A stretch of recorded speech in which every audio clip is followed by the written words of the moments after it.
So from 2.9 crore jobs created between 2004 and 14, you have now moved to 12.5 crore jobs. And you're on the way to becoming the second largest metro system in the world, overtaking Japan and Korea.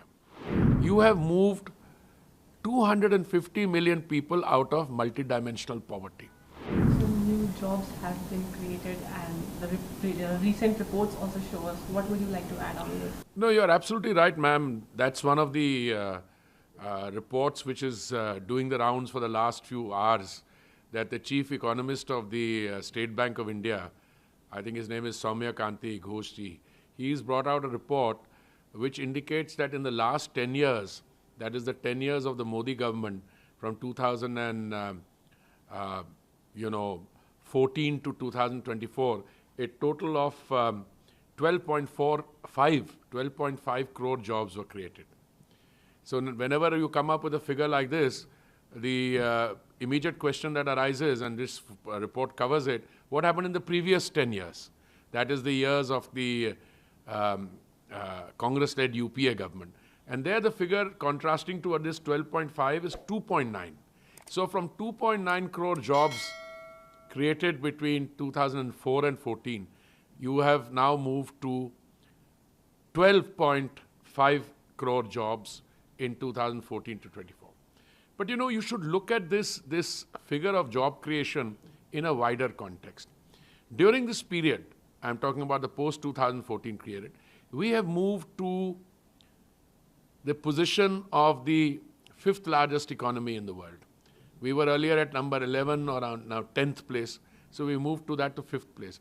But more important, if you continue to grow at this rate, and Martin Wolf, who writes for the Financial Times of London, he said that India is well on its way to become a high middle income country. Of course, he has some skepticism on whether we'll be a fully developed country, but you know, Western skeptics can write what they like, but following facts stare out. Today, from being the 5th largest economy, we are on the way to becoming the 3rd largest economy. If you look at our infrastructure, if you look at what we've done on the housing front, Pradhan Mantri Awas Yojana, if you look at the kind of mobile phones that you are exporting, the value, $100 billion. If you look at your urban transport system, you have now moved from something like 240 kilometers of metro lines when the Prime Minister assumed responsibility to now 965 kilometers. And you're on the way to becoming the second largest metro system in the world, overtaking Japan and Korea.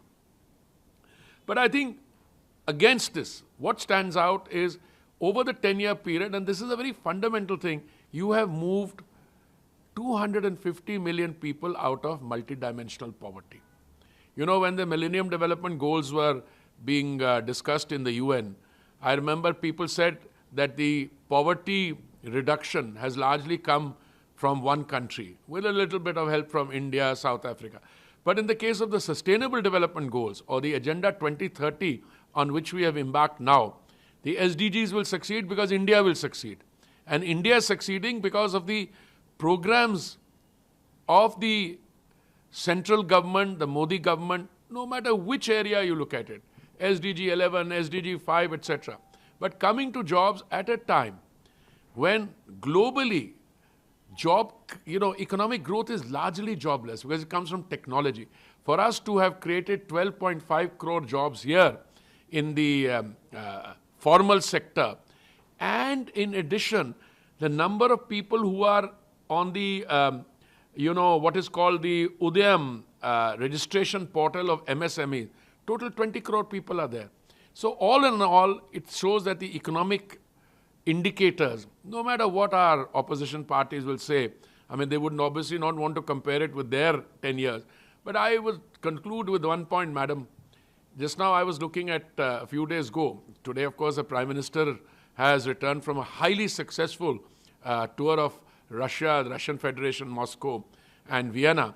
But a few days ago, when he was at the G7 summit, and I looked at the leaders present there, he is the first leader out of the democratic world who has returned for a third term. If you look at those who were gathered there, I mean, all the major democracies were gathered there, I don't know whether any of the leaders will get a second term also. Certainly that is not the impression I'm getting from North America, the United States, or from Western Europe.